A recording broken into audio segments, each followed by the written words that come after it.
Thanks for watching. Don't forget to like, comment, share and subscribe to Mufti Tariq Masood, famous scholar. حدیث میں نہیں آتا کہ شیطان اپنا عرش تخت پہ بچھاتا ہے، اور شیطان جو ہے نا اجتماع میں جماعتوں سے کارگزاریاں لیتے ہیں نا، بھائی کون آیا کون نہیں آیا، کس نے کتنے نام لکھے، تو شیطان حدیث میں آتا ہے اپنا عرش پانی پہ بچھا کے پبلک اکٹھی کرتا ہے، وہ اپنے شتونڑوں کو جمع کرتا ہے، لے آ بھی رپورٹ لیا، ایک آ کے کہتا ہے میں نے فلاں سے یہ گناہ کروایا، شیطان کہتا ہے سائڈ پہ گناہ کروا دیا، بڑے شتونڑے تو شو مارتے ہیں نا شیطان کے سامنے، دوسرا کہتا ہے میں نے یہ کر دیا، شیطان کہتا ہے ٹھیک ہے لکھ لو بھائی، اتنے پیسے بنتے ہیں دے کے رخصت کرو۔ بہت سارے لوگ گناہ پیش کرتے ہیں، ایک شتونڑا آ کے کہتا ہے میں نے میاں بیوی کو لڑوا کے ان میں طلاق دلوا دی ہے، حدیث میں آتا ہے شیطان اسے گلے لگا دو، خاندانی کام کر کے آیا ہے، آج تو نے شیطان کا بچہ ہونا ثابت کر دی۔ اب جو شیطان نے میاں بیوی کو لڑوا کے جو علیحدگی دلوائی، تو یہ دونوں میاں بیوی صحیح تھے، غلط ہوتے تو پھر تو ان میں علیحدگی اچھا کام تھا نا۔ قرآن کہہ رہا ہے کہ اگر اللہ کی حدود پہ میاں بیوی قائم نہیں رہ سکتے تو آپس میں علیحدگی اختیار کر لیں، یہ ہے نا قرآن میں، امساکم بمعروف او تسریحم بإحسان، عزت سے رہو نہیں تو محبت سے الگ ہو جاؤ۔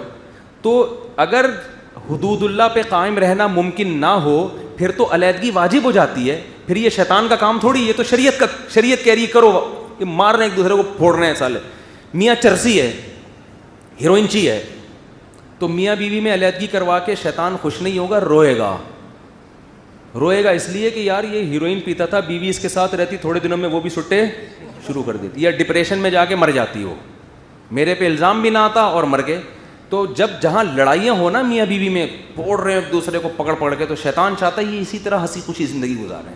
شیطان کی ہنسی خوشی یہی ہے، مارنا دھاڑنا اس کو وہ ہنسی خوشی سے تعبیر کرتے، دونوں ہنسی خوشی زندگی گزار رہے ہیں، ہر ایک کی ہنسی خوشی الگ معیار ہے نا اس کا، اور اگر محبت سے رہے، شیطان کہتا ہے ہر وقت لڑتے رہتے ہیں۔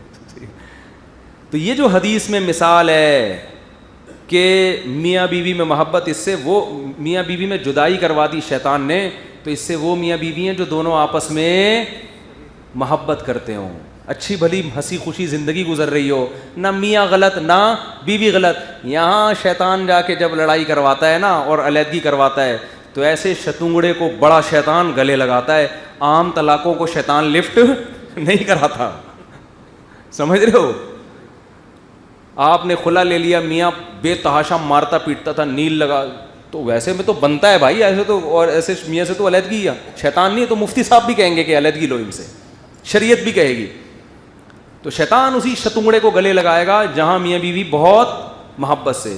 تو اس سے صاف پتہ چلتا ہے کہ میاں بیوی دونوں اچھے تھے، دونوں محبت کرتے تھے، اتنی لڑائی ہوئی کہ طلاق ہو گئی، نفرت ہوگی نا، تو ایسی نفرتوں کو قرآن کہہ رہا ہے قیامت کے دن ہم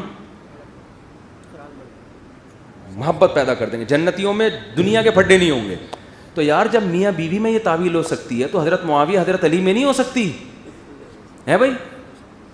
ہر بات کا غلط، حدیثوں کے ترجمے غلط، بعض حدیثیں ہی صحیح نہیں ہیں، جو صحیح ہے اس کا وہ مفہوم نہیں ہے جو آپ بیان کر رہے ہو، جس کا وہ مفہوم ہے وہ حدیث صحیح نہیں ہے، کوئی کھچڑی پکا کے آگ لگائی ہوئی ہے۔ تو یہ اصول ہر جگہ چلتا ہے کہ کسی کی بات کا صرف ایک دلیل نہیں دیکھی جاتی، اس کے اگینسٹ درجنوں دلائل دیکھ کے اس دلیل کا تجزیہ کیا جاتا ہے۔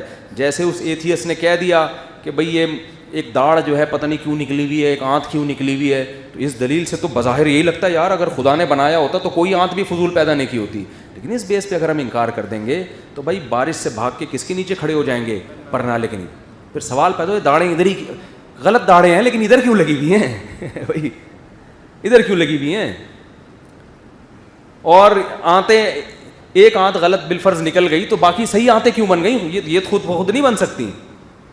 تو یہ ایک ایسا اصول ہے جو زندگی بھر آپ کی رہنمائی کرے گا، اس سے آپ کبھی بھی کسی باطل کی باتوں میں انشاءاللہ نہیں آؤ گے، اس کو خوب اچھی طرح کھوپڑی میں بٹھا لو۔ بات میری شروع کہاں سے ہوئی تھی؟ موضوع یہ ادھورا رہ گیا یار۔ ہاں تو میں اصل بات یہاں سے شروع ہوئی تھی کہ یہ جو قوم عاد اور قوم سمود کی ہلاکتوں کے قرآن نے واقعات بیان کی نا، آج کل یونیورسٹیوں میں پروفیسر لوگ کہتے ہیں آئے ہوئی ہیں کچھ بھی نہیں اس کی حقیقت، تو اس سے بولو بھائی جو خبر ہے نا، خبر اگر وہ ثقہ کی قابل اعتماد کی ہو تو وہ خود ایک دلیل ہوتی ہے، وہ سائنس سے پروف نہیں. میں کہوں انہوں نے میرے 1 لاکھ روپے لیے ہیں, عدالت کے کہاں سے؟ میں کہوں 2 بندوں نے آ کے گواہی دی, دونوں حاجی نمازی پرہیزگار. عدالت کہ نہیں, سائنس سے ثابت کرو. سائنس سے ثابت نہیں ہو سکتا. سائنس سے جب ہوگا جب کیمرے لگے ہوئے ہوں. کیا خیال ہے؟ میں کیمرہ چلاؤں, کیمرے بھی نہیں تھے, چھپڑ میں یہ کام ہوا ہے, تو اب ہمیں کیا؟ تو سائنس سے ثابت نہیں ہوگا. اس میں سائنس کا مطالبہ کرنے والا سائنس لیس ہے, وہ خود اللاجیکل باتیں کر رہا ہے. تو یہاں قرآن سے ثابت ہے. قوم عاد پھر صرف قرآن نہیں ہے, تورات بھی ہے, انجیل بھی ہے. عیسائی بھی کہتے ہیں ان واقعات کی صداقت کا اقرار کرتے ہیں, یہودی بھی کرتے ہیں, مسلمان بھی کہتے ہیں. یہ آبادی ملا کے دیکھو کتنی بڑی آبادی ہے. تو یہ تو خود خبر متواتر ہے, یہ خود بہت بڑی اس بات کی علامت ہے کہ یہ خبر سچی ہے, یہ جھوٹی نہیں ہو سکتی. تو اللہ ہمیں قیامت کے وجود کا یقین نصیب فرمائے اور قیامت آنے سے پہلے قیامت کی تیاری کی توفیق نصیب فرمائے.